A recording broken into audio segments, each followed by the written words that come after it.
semua yang Allah hadirkan ataupun semua yang hadir dalam kehidupan kita itu pasti anugerah dari Allah dan sekaligus adalah ujian. Hasiban nas yutraku an yaqulu amanna wa hum la yuftanun. Bahwa orang-orang mukmin itu pasti diuji. Dan ujian itu ada yang menyenangkan ataupun sebaliknya. Jadi sebenarnya hadirnya hal-hal yang seperti itu bukan sebagai sebuah kesalahan, tapi itu adalah sesuatu yang by design. Artinya kita yakin itu skenario dari langit. Tapi masalahnya sekarang tinggal sikap kita sebagai seorang mukmin. Kita bisa nggak menyikapinya dengan benar, dengan arif? Para sahabat itu dari 10 sahabat yang pertama kali masuk ke dalam Islam, 9-nya orang-orang kaya. Apakah kekayaan mereka itu terjadi begitu saja? Enggak. Tapi semuanya itu memang merupakan anugerah dari Allah. Tapi kehebatan mereka, semua kekayaan mereka yang mereka sumbangkan untuk kepentingan Islam. Tadi seperti cerita Suhail yang tadinya dia bukan seorang sahabat, malah semua kekayaannya untuk menghancurkan Islam. Tapi ketika menjadi Muslim, maka semua kekayaannya untuk kepentingan Islam. Dan kekayaan itu tidak habis, terus bertumbuh. Ada juga yang habis, tapi lagi-lagi itu kan adalah skenario Allah Subhanahu Wa Taala, Allah yang Maha Tahu. Akananya ketika Allah menitipkan kepada kita apapun itu, ya mari kita sikapi dengan benar, dengan benar. Jadi kalau kita ditakdirkan Allah kaya, jangan ditambah. Saya aja salah satu mimpi yang belum terwujud dalam hidup saya jadi orang kaya. Belum tapi ya. Saya ilmu tadi.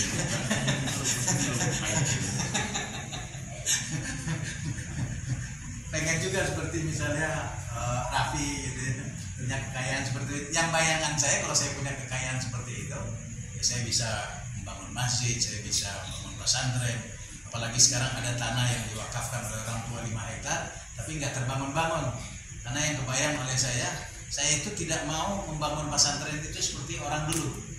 Ayah saya bilang katanya, gimana kalau kita bangun pesantren rumah bubuk-bubuk lalu mengelola? Saya bilang saya enggak, tidak passion saya seperti itu. Saya ingin pesantrennya adalah ala sekarang.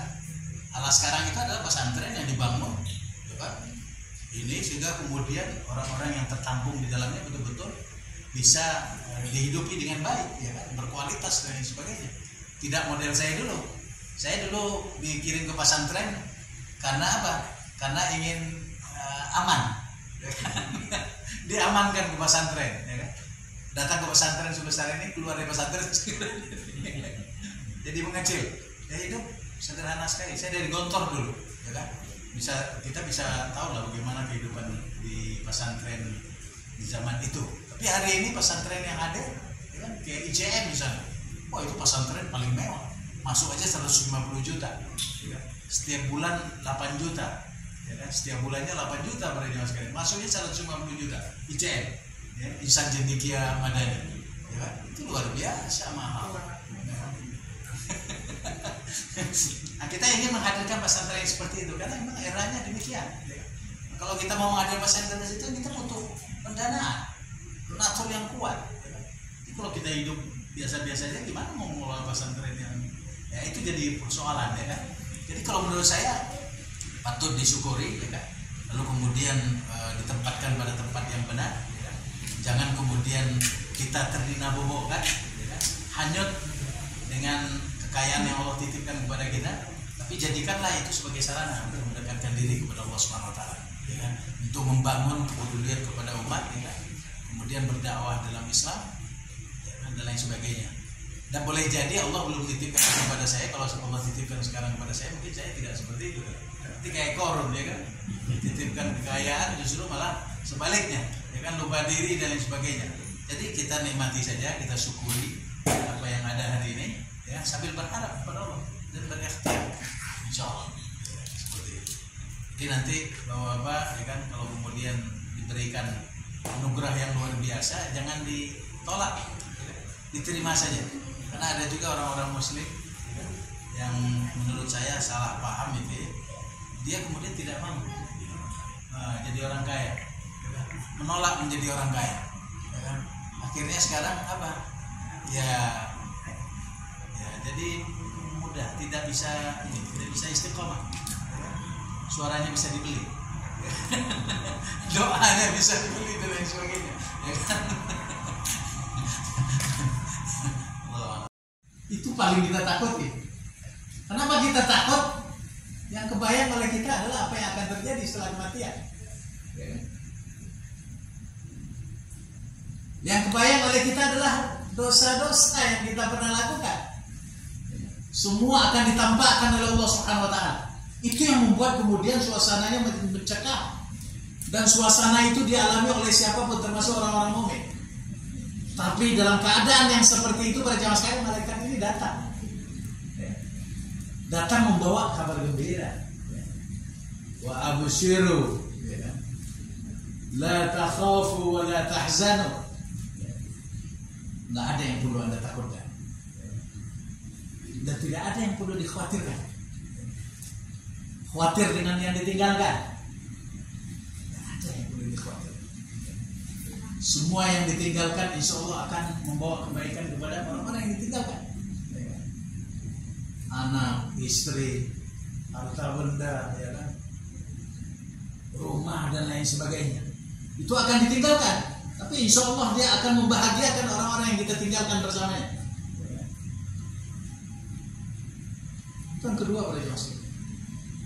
Yang ketiga, hadirin Allah, inilah puncaknya. Wa abshiru bil jannati allati kuntum tu'adun.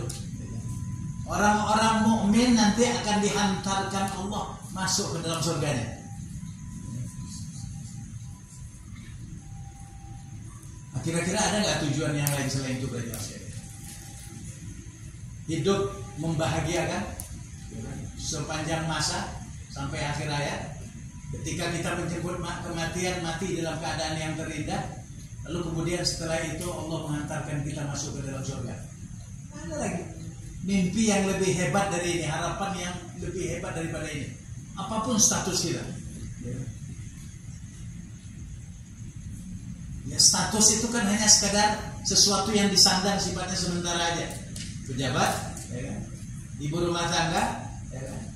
Ibu pejabat, atau kaya, miskin, ini kan semuanya status yang sifatnya sementara. Tapi selebihnya pada jamaah sekalian, itu tidak akan pernah. A'udzubillahi samil alim minasyaitonir rajim. Bismillahirrahmanirrahim. Hamdan syakirin, hamdan na'imin, hamdan yuafi ni'amahu wa yukafi mazidah. Ya Rabbana lakal hamdu kama yanbaghi li jalali wajhikal karim wa 'azimi sultanik.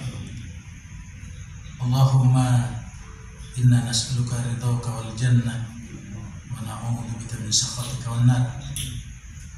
Allahumma inna nas'aluka ilman nafi'a wa qalban khashi'a wa lisanan dhakira. Allahumma inna na'udzu bika min ilmin la yanfa' wa min du'a'in la yustajab. Rabbana zalamna anfusana wa illam taghfir lana wa tarhamna lanakunanna minal khasirin.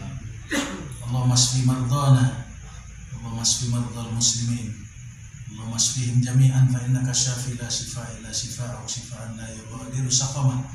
Allahumma la tada' lana dhanban fi maqamina hadha illa ghafartah wa la hamman illa farajtah wa la daynan illa qadaytah wa la hajatan min hawaijid dunya wal akhirah illa qadaytah wa yassartah ya rabbal alamin. Allahumma ja'al jam'ana hadha jam'an marhuma wa tafarruqana min ba'di dhalika tafarruqan ma'suma. Rabbana atina fid dunya hasanah wa fil akhirati hasanah wa qina adzaban nar. Subhana rabbika rabbil izzati amma yasifun wa salamun alal mursalin walhamdulillahi rabbil alamin.